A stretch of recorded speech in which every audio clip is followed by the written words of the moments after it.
I'm just taking a quick walk around this site. I do it every single morning because at this time of year it's very important to check every caravan just in case there's any problems. We've also got a few changes happening on site this month as well, and one of them is we're having an office delivered.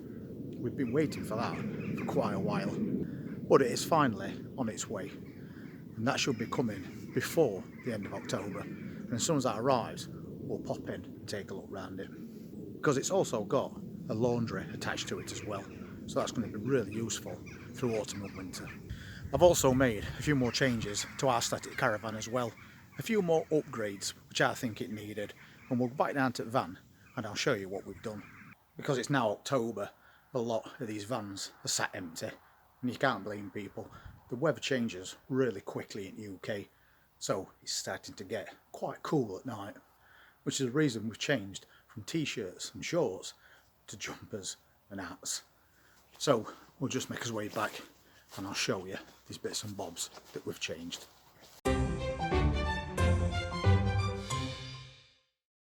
Now I'm back in the warmth and comfort of his own static caravan, and I was also asked a question regarding these caravans, and it was about ventilation.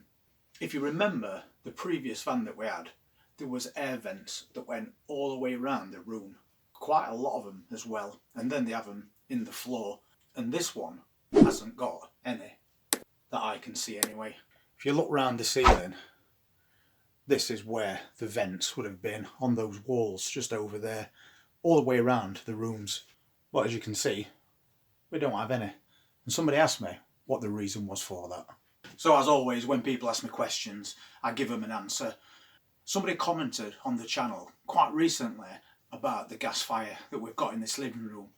Because obviously, when you've got a gas fire, you've got to have all those vents. That's the reason for them. But this fire isn't gas, it's electric. And that's the reason why there isn't loads and loads of vents all around the tops of this caravan. So that is another good thing. Because we've got gas central heating and an electric fire, we don't need the vents. So that prevents a lot of cold creeping into this van during winter, which is definitely a good thing. And there's also something else that we've been doing in the main bedroom as well. I'll show you what it is, because I think it's definitely worthwhile, especially when we get to the colder time of year. So just working his way down to that main bedroom area. My lights are still working if you notice them come on. So this is the main bedroom, and I don't know if I mentioned it in past, but this is a storage bed. So underneath this mattress we've got excess bits and bobs, and you can see there that there's all holes in the sides because it's a fixed bed. So this is a bed that you wouldn't move anywhere else. So what we've been doing is pulling the mattress out, which then creates a little bit of extra airflow, because we're keeping things in there and we don't want them to get damp. Because in static caravans, mould could be a big problem. So that just lifts up like that, and that's where we've put excess things that we're not going to be using through winter. So by creating that airflow, we're pretty much guaranteed not to see any mould on anything under here. That is quite heavy as well. Not sure if I've shown you these blinds either. I thought they were quite good. They don't have strings on them to operate them. You basically just push them up. You can see there's a string just there. And you push them up and they stay where you've put them. So then, when you close them, you just pull them back down. And then at the top there, there's this little catch. And that opens and closes your blinds. I thought I'd just mention those. I thought they were a really good idea. But, as you can see, all the way around here, no vents. And this bedroom also has no vents, apart from one, which is right at the top of this wardrobe. And in this bedroom, there's one there as well. And obviously there's an extractor, and that's in the bathroom where a shower is. Very important to have some way of getting rid of that excess steam, because that's what causes your problems. But in this kitchen area, once again, no vents around there, but there is that in the middle of the ceiling. And then of course we've got an extractor above cooker. I think that's pretty much all we need, due to the fact that we've got gas central heating and not a gas fire. I thought that were definitely worth mentioning, especially since a lady did comment on channel and ask just how that worked and the reasons behind it. We're also finally getting rid of this settee. We never liked it from when we first moved in. It's not in the best of condition, it sinks a bit just here. And I think it's too big for room as well. And as it happens, we've been in touch with a lady who's also got a static caravan. And she's decided that she wants to renew her furniture. And she's got a 3-seater and a 2-seater, and they look brand new. So when we mentioned we was getting rid of ours to buy a new one, she very kindly said, you don't have to buy one, you can take ours for free. So that is going to save us a chunk of money. We haven't got them quite yet, but they will be coming sometime in November. Apart from that, we have been doing a few other bits and bobs around this van. And one of those things is just over there, and I think it was definitely time for a change. I'll show you. This is one of the lights that was in that kitchen area. There's one either side, and after we had a good look at them, we realised they're just not for us. I'll let you have a close look. They're not in very good condition at all. I'm hoping the camera will pick that up. They're all pitted. Quite messy. It was definitely time for these to go. So we've been out and we've bought some new lights for this van as well. And once I've finished showing you what we've bought, I'll tell you how much they cost and where we got them from. I'll show you the new light fittings. So they're the new ones that we've bought. Not as big as the others, but we definitely don't need them to be that big. And I think they're quite nice. And obviously they are fully adjustable as well, so you can point those in whatever direction you want. And then we got one for the other side as well. Really easy to fit and quite effective. However, I did notice one thing about them. They're way too bright for us. I looked at these bulbs, and these bulbs apparently are 50 watts. When you turn it on, you can see just how bright they are. Way too bright. So what we're going to do is we're going to take out those bulbs and put some really small wattage ones in, especially since there's 2 sets of lights in one room, so 6 bulbs in all. So moving on to the next thing that we changed. It was the same sort of thing really. It's these. These are the handles that was on every cupboard door in this caravan, and I just thought they were a bit boring. They're not damaged in any way. It's just that they're not really to our taste. So once again, I'll show you what we swapped them out for. So if we take a look at these cupboards, they're the new handles. I think they look a lot nicer. And we've done that on every cupboard in this van. And all the drawers as well. I think the ones that's on these wardrobes don't look too bad, so I'll probably leave those.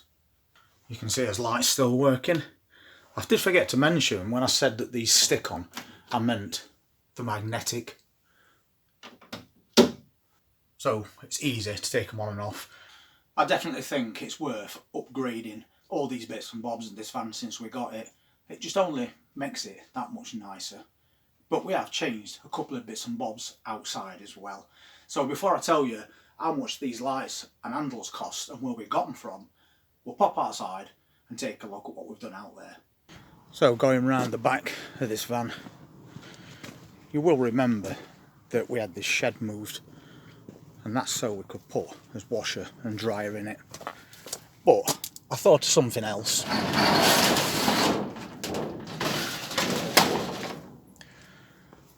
We've put a little freezer in there as well.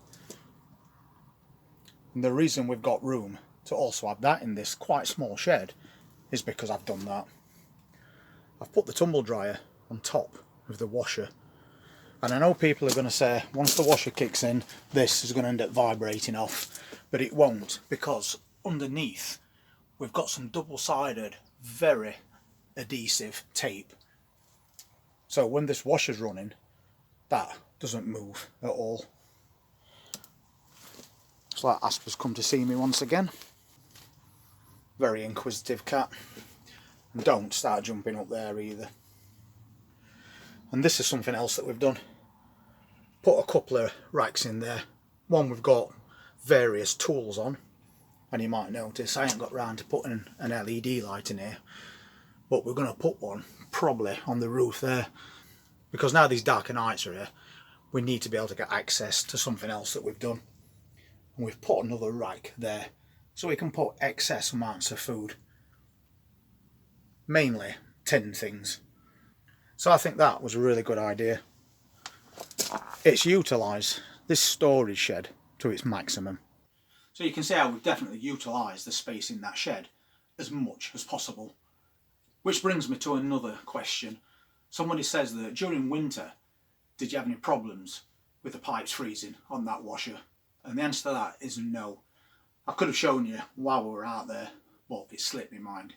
What we did is we lagged all the pipes, just the same as we lagged all the pipes under his previous van, and we've started doing it to this. It's very important that you don't miss one pipe, because when that freezing starts, it is definitely going to cause you problems. So that's why last year we had no problems regarding that washer.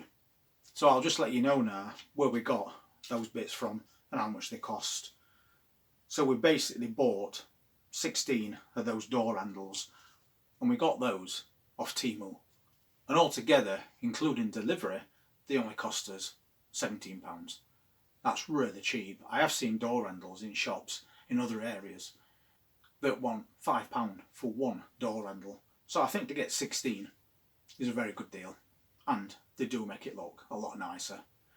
And then we've got the lights, and those lights were £12 each, and once again they're off Temu. I think Ginny lives on Temu, and I don't blame her because she gets some really good deals. So 2 lights cost us £24, and the total for everything to do some more bits and bobs around this area at van came to £41. So I'm really pleased about that, and I think it was definitely worth doing. I am going to change something else, however. I was looking at it this morning, and that's this light in the living room.